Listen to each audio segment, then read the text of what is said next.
So you have your adventures for the next couple of months, and the next election cycle is approaching.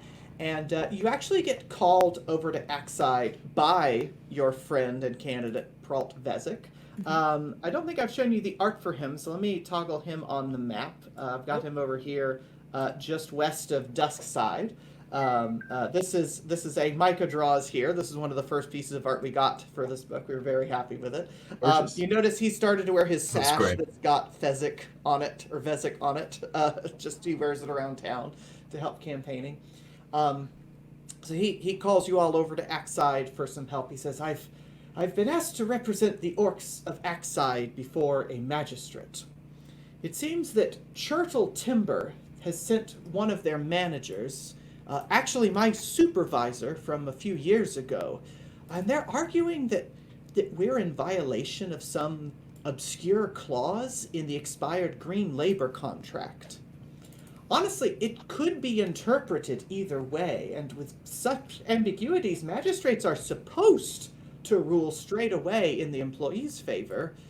But there's so much pressure right now with the next election coming up and the Kortos Consortium huffing and puffing. We thought it best if I arrived with a show of strength. And he kind of looks at the four spellcasters before him and thinks a second and said, "That's where you come in, I suppose." Look, Yes. you can help out in any way that you want. You're allowed to speak your mind, speak on behalf of the community, contribute to the argument. But if even you just come and just stand with me at the table, it will help them show that we're not backing down. Well, That's great. Yes, of course. yes, anything to help. I don't know how intimidated they'd be by me, but I'm willing to stand by your side. Or perhaps Pain. sit on a high chair. I was gonna say, could boost you up. Yes, please. Oh yes, We I could all, like, do a informed them of chain. your accommodations right away. Yes, So of the course, degree of to course. which we play out this courtroom scene, well, it's not really a courtroom, it's more like the back negotiation room, is up to y'all. We can role play that, or I can give you the bulleted list and we move on to the next thing. But y'all seem to be enjoying getting to know Pralt and everything. So my impression is we probably want to play that out pretty well. Sure. Yeah. Let's do That it. sounds good. Awesome. So the Yeah, hearing good is luck. held. The hearing is held at the House of All Voices, a prominent courthouse. I believe that's number 8 or 9 in the map, but it's back near the park where you had the debate, and so you can see they've done a nice job cleaning up over there. So Pralt fills you in on the way that the disputed terms in the green labor contract center around a rent-to-own clause regarding field equipment. And so basically, the Orcs of Axeside have receipts demonstrating that they paid the balance for the equipment outright when their contract with Chertel expired. And so over the last several months, this equipment has been instrumental in providing their current income while their businesses are getting established in Axeside. Now, Chertel is alleging that because the contract expired, the rent-to-own clause became void, and the Orcs now have to return the equipment. Pralt is planning to argue that Chertel has waited an unusually long amount of time since the contract expired for them to invoke this argument, and so he's planning to ask whether Chertel is prepared to reimburse the payments that have already been made. Okay, makes sense. Yes, that should be the case. So They when have you already paid for it. So when you arrive there, the plaintiff's name is Huger Chertel. He is a longtime supervisor for the family's lumber business before the Kortos Consortium started influencing things a little bit more with Chertel. Those of you who worked for Chertel would know that he was one of the more reasonable supervisors, which is why Pralt is really surprised that he's even involved in this kind of frivolous lawsuit. Yeah, so what does everybody do? How does everybody want to contribute to this hearing? Is it us or wait, wildfire? No, I'm kidding. I'm Was kidding. that was an a joke. accident? That was a joke. But Okay. Sorry, is it a It big seems crowd logical. or is it just like a small Oh no, this is a small backroom Okay, private just double checking. negotiation. Like this is the plaintiff, the respondent, and the magistrate, basically seeking restitution or resolution. Hmm. And there's nobody else on Chertel's side.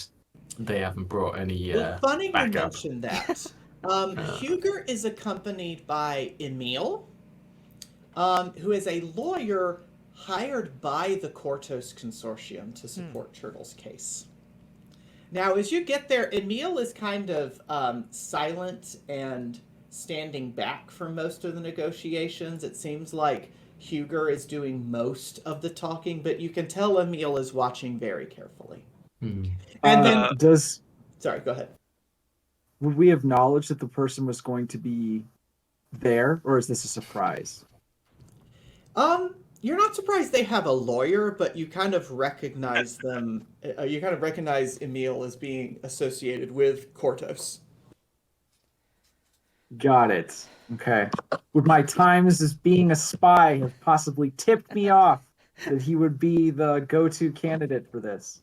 Yeah, actually, Tony, why don't you go ahead and make a society check to see what you know about Emil? Cool. I will do so. Society. This is blind, right? I'm assuming to recall. Yes, please. All right.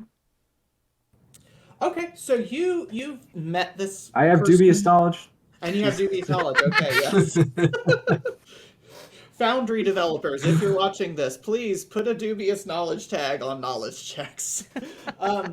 Yeah. So what you know about Emil, he is a lawyer hired by the Kortos Consortium. He frequently argues their cases.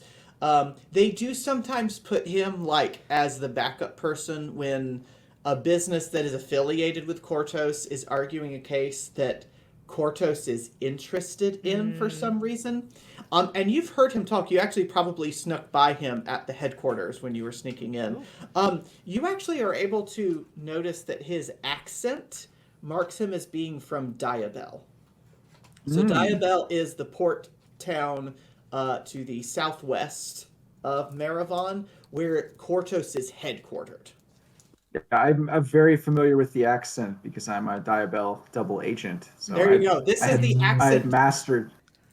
This is the accent you pretend to have. Exactly. That's no. It rings true. I'm like, wow, that accent's pretty good. Oh wait, it's real. Do they have any notable rivals or someone that would ruffle their?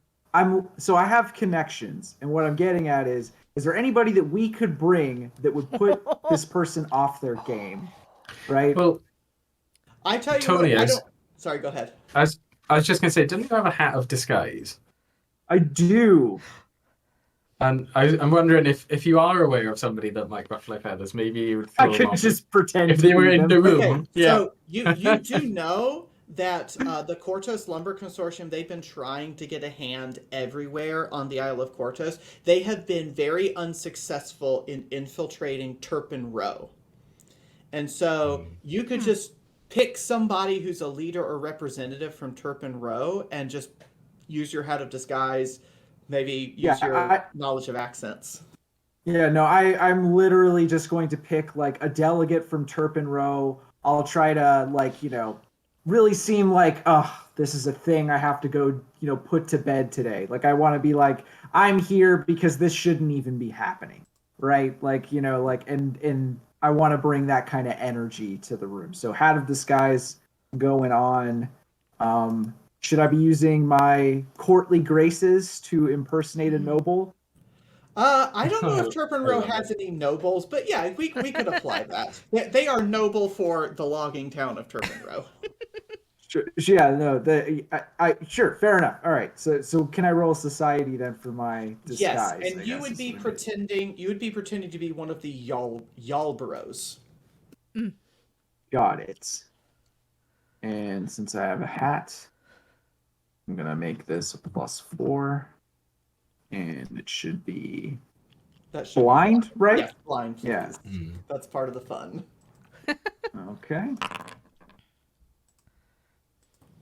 Okay, so you walk up into this place, and I imagine you're like the last person to come in. Yeah, because because Yeah. you want to be staggered, because obviously they're expecting Pralt. He's the one who actually has business here, and Pralt is escorting this poppet, and Emil is like, "Oh brother, this is their show of strength, of course." And then these two other spellcasters come in. They've got their I don't think either of you has a familiar necessarily, but they've got their spell component pouches. They've got a druid who just reeks of smoke, and Emil is like, oh my god, this is going to be so easy. And then in comes Chad flippin' Yarborough. What? Say Chad. What? I didn't know there were Yalboroughs involved in this. We're involved in everything in my fake accent. Your fake accent. And so you have definitely put Emil off his game in this court case. Nice. And in fact, the magistrate, the Honorable Pajani Ilki, a graduate of Absalom's top law school, by the way, even has to call the room to order to say, Master Emil, you will maintain your place, please. Under his breath, Bomber says, good work, Artie. Got him on the back foot. Mumble, I guess. thank you. There you go. So you all Sometimes- arrive. Yeah, go ahead. Sometimes ash and snow can look similar, indeed. Hmm. Go ahead. Yeah, that was it. I come from the land of the ash and snow. All right. Anybody else have any big dramatic thing they want to do when they enter? Not now, but when they're reading stuff, I will start reciting any bit of laws that I know, muttering it, even if it has nothing to do with the specific case. I might be talking about ice cream ordinances or something, just to sound like I know something. Gonna filibuster. Yeah. Well, the magistrate. Oh yeah, sorry. Go ahead, Bomba. No. I didn't have anything really. I think Bomber's just gonna try to. I think I'm gonna try intimidation as a means of. He's not very intimidating to look at necessarily, but I think he could be quite creepy. This sort of. There you go. Yeah, this creepy little Unsettling. doll. Yeah, So he's that's- gonna. Yeah, exactly. So he's just Well, gonna these were. try and these maintain were an orcs. unsettling presence. I mean, these were orcs they were expecting to come in and deal with, not Hmm. necessarily a puppet who used to be a dwarf, right? Exactly. So he's just gonna stand on the table on one side, just maintain an intimidating, creepy presence. All right. Well, the magistrate calls the hearing to order.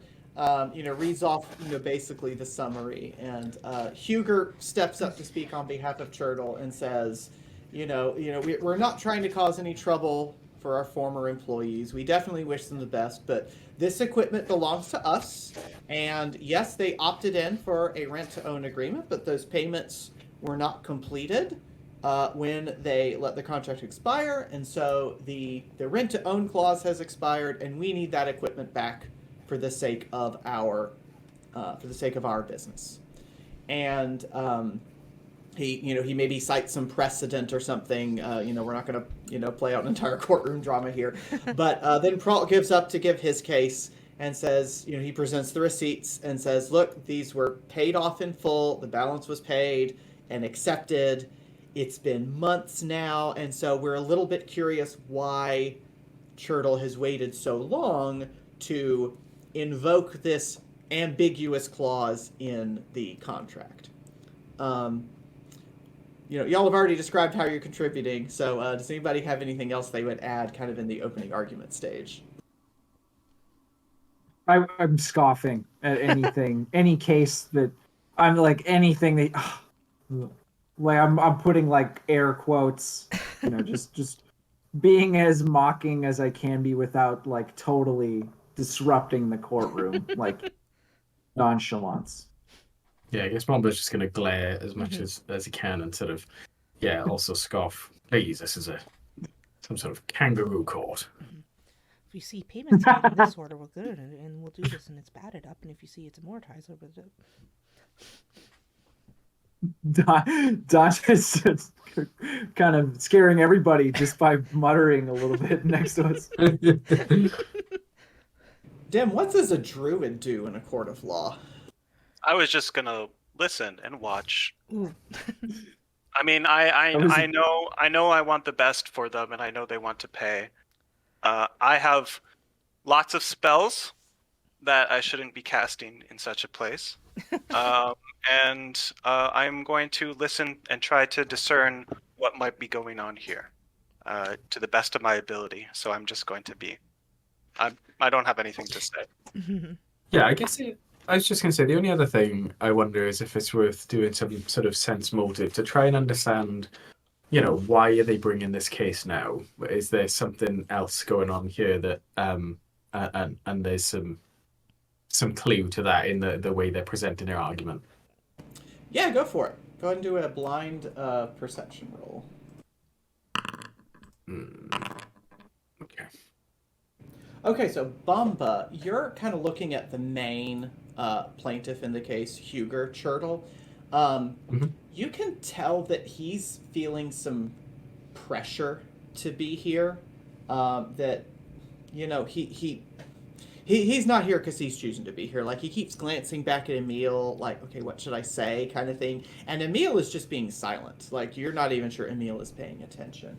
Gog, on the other hand, Gog is staring down Emil. Like, you're the two quiet people in the room, kind of staring from opposite corners. You realize that he's very sure of himself and believes in his cause at this meeting. And when Pralt brings up the issue of, okay, if you want this equipment back, are we going to get reimbursed for the payments that we made? He immediately snaps up and says, out of the question. Chertel is entitled to compensation for the lost labor inherent to the clause under discussion, and they are already compromising by not demanding further remission. And, like, you can tell he is 100% serious about this, and like he is the type of lawyer you do not want to be sitting across from. Okay, so he this is the reason why he's here, probably, is to make sure they can't try to get their payments back. Okay. Yeah, he has a vested interest in this case for some reason. Okay. I don't have anything to say from this, but I'll keep paying attention. It's actually at that point that there comes this rather insistent knock at the door. I imagine one of you, the magistrate is a little bit, put off by this. Because the magistrate, by the way, is upset by this entire case because she thinks y'all should have resolved this privately. And so she's actually in the process of making her ruling that the parties have 2 days to sort this out when this knock on the door comes.